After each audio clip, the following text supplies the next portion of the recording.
प्रभु ने सुदामा की सेवा करी, सुदामा को बिठाया, भोजन पानी कराया। सुदामा ने पूछा, प्रभु आपके कितने ब्याह भये, यहाँ तो बहुत सी रानियां दिख रही हैं। भगवान ने सुदामा को बता दियो, मेरे 1 2 नहीं, 3 4 नहीं, 16,108 ब्याह भये। इसलिए सुदामा को मुख्य रानियों से मिलवाया, खूब सेवा सत्कार करी। और मेरे श्याम सुंदर पूछने लगे, अरे मित्र, मेरी भाभी ने मेरे काजे कछु भिजवाओ नहीं, कुछ दियो नहीं।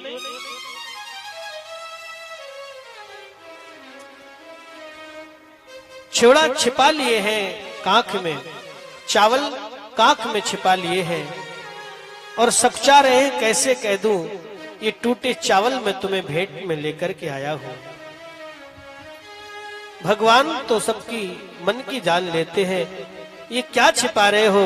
और भगवान ने हाथ बढ़ाया और उस हाथ बढ़ा करके उस चावल की पोटरी को खींच लिया है। चने की तरह अकेले ही चबाना चाहते हो, अब तो बांट के खाएंगे, मेरे लिए भी, मेरा भी इसमें हिस्सा है। और भगवान ने संदीपनी मुनि के आश्रम में सुदामा ने अकेले ही चना चबाए थे। लोग कहते हैं सुदामा को कि सुदामा भगवान के हक को खा गया था, ऐसा नहीं है। भागवत पढ़ो, भागवत में लिखा है वो जो चने थे वो श्रापित चने थे, जो उसको खाएगा वो दरिद्र हो जाएगा, जो उन चनों को खाएगा वो दरिद्र हो जाएगा। सुदामा कृष्ण से प्रेम करता है और प्रेम की परिभाषा है, हम दुख सह लेंगे पर मेरा प्रीतम दुखी हो ये हम कदापि नहीं सह पाएंगे। मैं जीवन भर दरिद्रता में जी लूंगा, मेरा कृष्ण दरिद्र हो जाए। इसलिए सुदामा सारे चावल, सारे चने चबा गया था, सारे चने अकेले सुदामा ने चबाए, इसलिए जीवन भर सुदामा दरिद्र रहे। सुदामा का चरित्र, सुदामा को कभी भी द्वारपालों ने धक्का नहीं दिया, कभी गिराया नहीं है। आजकल झांकियों में कैसे कैसे सुदामा का अनादर करते हैं, धक्का मार देते हैं, गिरा देते हैं, ये घोर अपमान है। भगवान कहते मैं अपना मान सम्मान नहीं चाहता, मैं अपने भक्त का मान सम्मान चाहता हूं, और जो मेरे भक्त का तिरस्कार करता है उसको मैं कभी क्षमा नहीं करता हूं।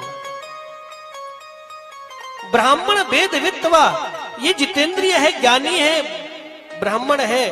और भगवान द्वारकाधीश कृष्ण की सभा में ब्राह्मणों के लिए रोक टोक नहीं है, वो तो सुदामा मित्र बन के आया था, इसलिए द्वारपालों ने उसको रोका है।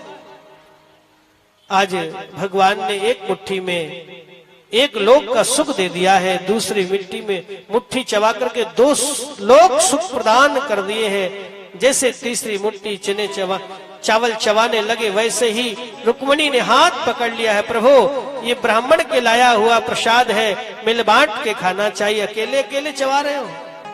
और सब गोपियों ने सुदामा के लाए हुए तंदुल को खाया है। मानो रुक्मणी कह रही है, प्रभु 2 लोग तो आपने दे दिए हैं, 1 लोग बचा है वो अपने लिए रख लो। और सुदामा आए निज ग्राम, अपने निज ग्राम विदा मांग करके आए हैं। और देखते क्या है, यहाँ पर टूटी सी झोपड़ी थी, यहाँ तो महल दुमहल बने पड़े हैं, चकाचक हो रहा है। यहाँ दुबली पतली गाय बनी थी, कामधेनु बनी हुई है, और चमचमाता हुआ सोने का महल है। जाने लगी ये किसी ने मेरे भूमि पर कब्जा कर लिया है। तभी उसकी पत्नी आई, स्वामी कहाँ जाते हो, आरती की थाल लेकर के सुदामा की आरती उतारी। ये सब कैसे हुआ, जिनके पास गए उन्हीं द्वारकाधीश कृष्ण ने तुम्हें ये सुख प्रदान कर दिया है। जब ईश्वर देता है तो बता करके नहीं देता, सुदामा को पता ही नहीं चला कब उसके घर को भर दिया है। तभी शायद लोग कहते हैं जब ईश्वर देता है तो छप्पर फाड़ के देता है। आज सुदामा के जीवन को आनंद से भर दिया है, चकाचक कर दिया है। पर सुदामा ने उस चकाचौंध के दुनिया से बाहर अपने भजन के लिए कुटिया बनाई है। और भजन करने लगा। ऐसा पावन चरित्र सुदामा कृष्ण का जो सुनता है उसके जीवन में कृष्ण की भक्ति बढ़ती है। बोलो द्वारकाधीश भगवान की।